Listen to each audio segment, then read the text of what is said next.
Fala galerinha do xadrez, tudo beleza? Vamos dar uma olhada aqui numa partida entre Anatoly Karpov e Fabiano Caruana no ano de 1984, galera. Vamos dar uma olhada nisso.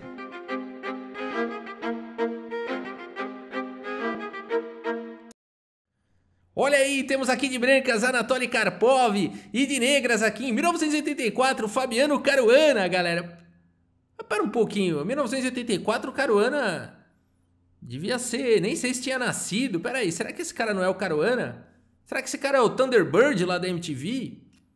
Pera aí, quem que é esse cara? Ah não, Andrew Jonathan Mastel, grande mestre ali, um dos melhores jogadores do mundo na época, número 54 do mundo na época, tá bom? E o Karpov aqui... firme, né? 2.810 de rating aqui. Realmente, dois grandes jogadores. E a gente vai ver uma partida aqui espetacular. Muito bem, se você ainda não é inscrito no canal, aproveita agora esse tempinho para se inscrever aqui no canal. Já deixa o seu like também adiantado. E se eu não gostar do vídeo, Rafael, você tira o seu like, tá bom? E é isso. E também se você quer melhorar no xadrez, aproveita que aqui na descrição do vídeo tem uns links bem bacanas aí para você, tá bom? Vamos lá, vamos à partida. Karpov aqui, muito próximo de seu auge.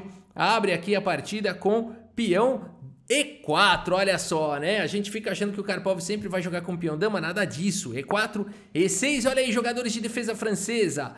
D4, D5 e aqui cavalo D2 foi a escolha do Karpov, desenvolvendo aqui o cavalo protegendo o peão central. Cavalo em F6 foi jogado, E5 ataca o cavalo, que recua para a casa de D7. E aqui C3 foi jogado, C5 atacando o centro.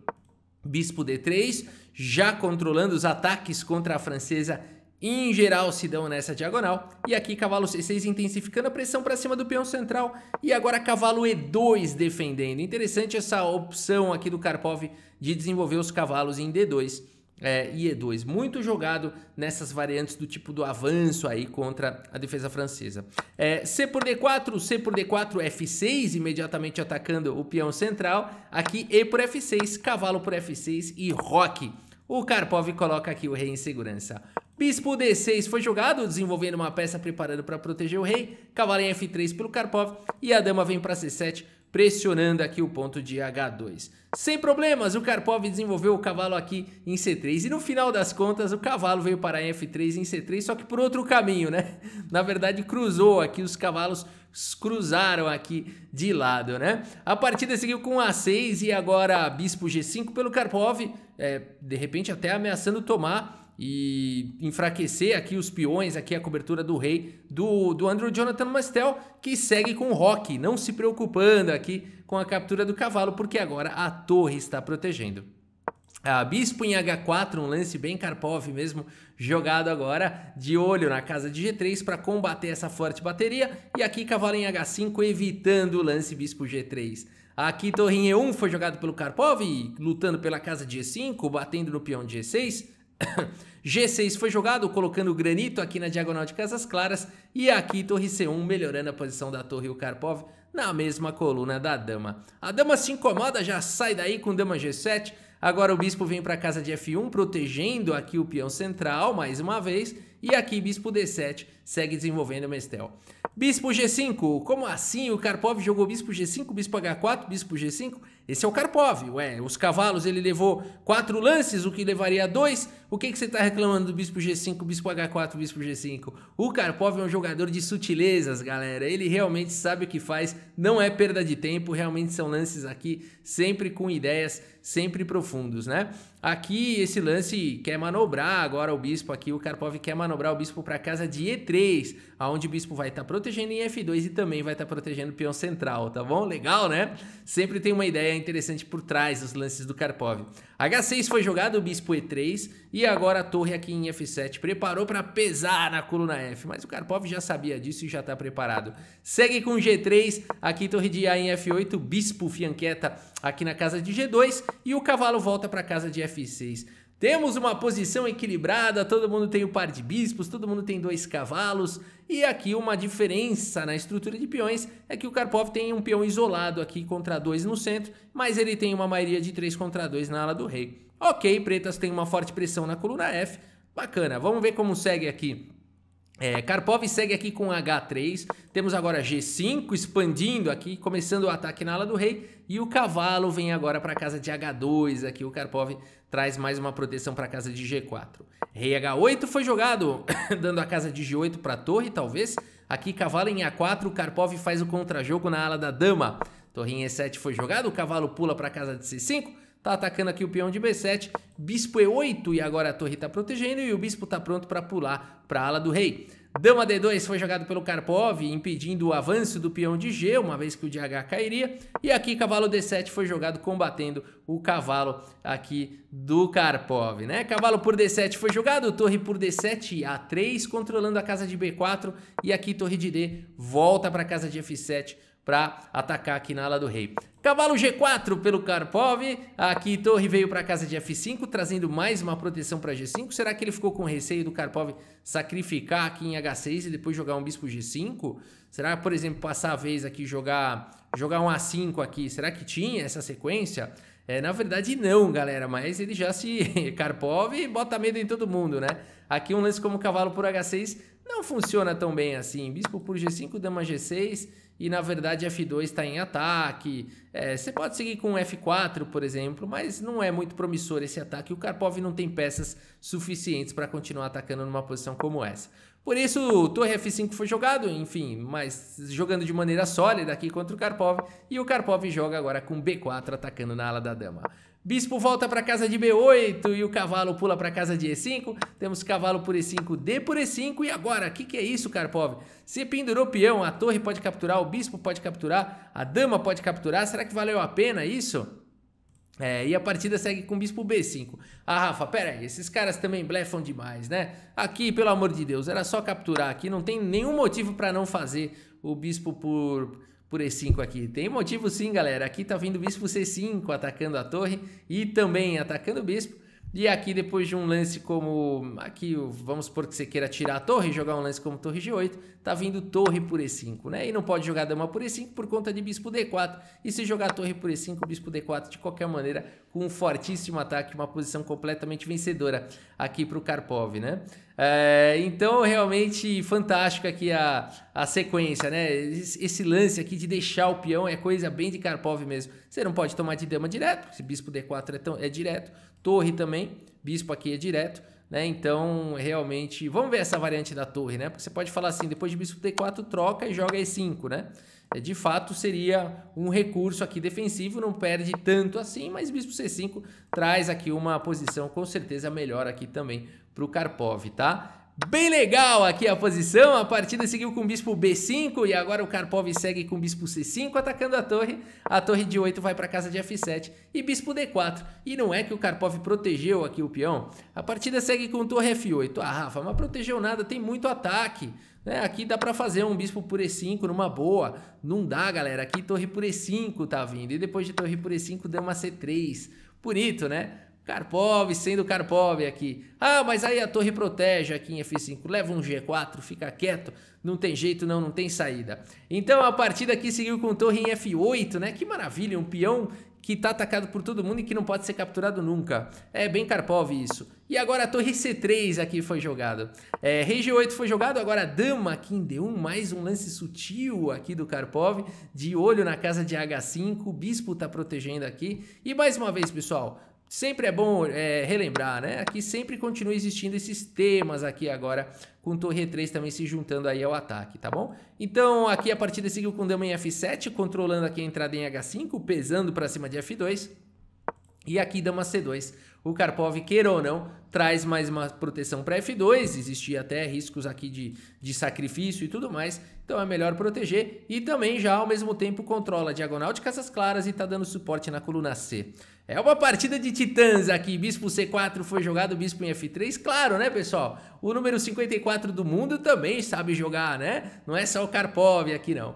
Bispo F3 foi jogado pelo Karpov, o que ele tá querendo aqui? Esse lance aqui é realmente espetacular, né? Quem jogaria, a pergunta que eu faço é quem jogaria o lance Bispo F3 nessa posição? Você vai querer jogar alguma outra coisa, A4, não tem tanto lance aqui também, né?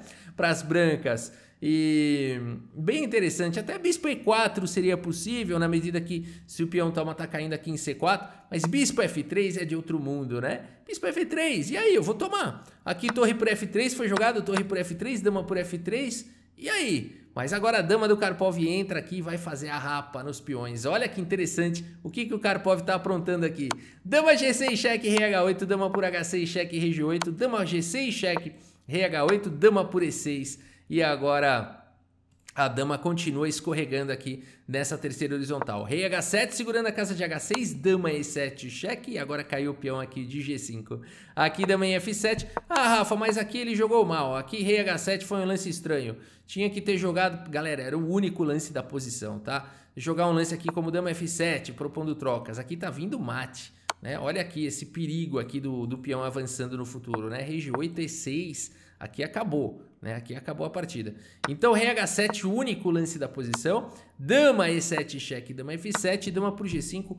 Como é que pode o Karpov, que frieza de ter sacrificado lá o bispo por 3 peões, né? E vai jogar agora. Ele continua defendendo aqui em F2, continua defendendo aqui em E5. A partida seguiu com dama em E6 e agora rei aqui em G2, melhorando a posição do rei. Aqui bispo D3 foi jogado e agora F3 controlando a casa de E4. O bispo volta para G6, G4 avançando com os peões, que loucura. Aqui bispo C7, dama H4, cheque, rei G8 e dama G3. Faz um fianqueto da dama com numa linha acima, né? Que loucura isso. Dama C6 foi jogado e agora a dama passa aqui para casa de F2. Bispo vem para E4, aproveitando a cravada aqui do peão. E aqui torre E3 protegendo em F3. Olha aí, cuidado, Karpov. Dama em E6 foi jogado, dama vem para casa de E1, agora sim ameaçando capturar. E aqui bispo G6, colocando o bispo em segurança. Torre C3 foi jogado agora pelo Karpov. E aqui o Mestel faz o lance torre F4, que acaba trazendo alguns problemas esse lance. A ideia desse lance é contra-atacar o bispo. E deixou o bispo capturar aqui em C7 para contra-atacar. No entanto, a gente vai ver que isso vai trazer a torre na sétima, vai trazer uma série de problemas aqui combinado com a entrada da dama e tudo mais, né? Rafa, será que tinha algum outro lance?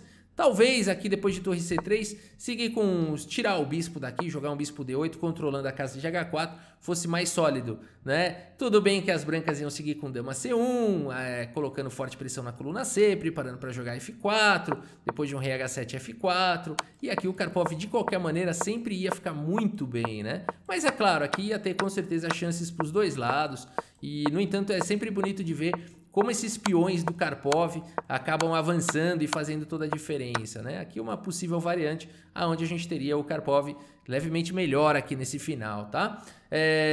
Então seria realmente a melhor continuação aqui das negras, mas aqui o Mestel não vê problemas em jogar torre F4 e vamos ver como segue aqui então. Torre por C7, torre por D4 e agora dama E3, um excelente lance, atacando a torre, controlando a casa de C1 e indo lá para a casa de H6. Torre C4 foi jogado e agora torre por B7, capturando um peão, mantendo a peça no jogo. D4 atacando a dama salta lá para H6, ameaçando o mate. Torre C2, cheque, rei G1, e por isso que eu falei que a dama estava controlando a casa de C1. Olha a importância da dama nessa diagonal, tanto ameaçando checkmate quanto controlando os cheques, e o rei tá sólido. O rei tá sólido. A partida seguiu com o bispo em F7 e agora o Karpov segue. Torre B8, cheque, a torre cobre em C8. E depois de dama por E6, galera, nessa posição então, o Mestel abandona aqui a partida. Abandonou porque não dá mais. O Karpov tem muito peão, galera. Tá bom? Não ficou muito, na verdade não ficou muito claro aqui se o Mestel abandonou, se realmente algumas fontes dizem que acabou o tempo dele, mas o fato é que não dá mais, galera. Por exemplo, aqui depois de bispo por E6, torre por C8 simplifica aqui e esse final é vencedor para as brancas. Ah, Rafa, não acredito. É verdade, joga aí contra o Stockfish então. Não, mas eu vou mostrar para vocês a análise que eu fiz. Aqui F4 foi jogado e agora bispo D7, aqui uma análise, onde a gente vai, a ideia é avançar com os peões, trazer o rei, tomar cuidado com o peão passado das negras e em algum momento ir pra cima, né? Vai cair um dos peões, esse peão não tem mais defesa e aqui as brancas têm muito peão, né? Agora, vão ganhar? Vão ganhar, claramente vai sobrar rei e peão, aqui um rei provavelmente em B7, um peão em A7 e a promoção e contra rei, né? Não é óbvio isso? Não, não é mesmo, não é nada óbvio, né? Que aqui a posição final da análise é essa. Rafa Mil, que tá enrolando a gente. Vamos ver aqui um pouquinho mais, né? Vamos ver aqui um pouquinho mais. Aqui então as brancas nesse estudo, né, acabam sacrificando ali alguns peões e tudo isso para poder avançar. E no final não é que a gente tem mesmo o rei em B7 e o peão em A7. Ô Rafa, você tá bom de cálculo. Não tô não, eu que fiz essa análise aqui. Então é isso, galera, a gente teve aqui essa grande partida. Vamos dar uma olhada na precisão aqui dos jogadores? E a gente teve aqui, olha só, pessoal, 89,6 para o Mestel, jogou muito bem, e 91,8% de precisão para o Karpov, foi mais preciso, né? A gente vê aqui no gráfico que o Karpov nunca ficou pior, né? Ele sempre foi ali manobrando, fazendo as manobras posicionais dele, cavalo E2, cavalo C3, cavalo D2, cavalo F3, bispo G5, H4 e G5, né? Esse é o Karpov aí, joga que é uma maravilha, é um grande jogador aí, um dos maiores jogadores de xadrez da história, com certeza, né? E deixou pra gente essa pérola clássica aqui contra o Andrew Jonathan Mestel, um dos melhores do mundo na época. Tá bom, galera? Espero que vocês tenham gostado aí do vídeo. Muito obrigado pela sua audiência, um grande abraço pra todos vocês e até a próxima. Valeu!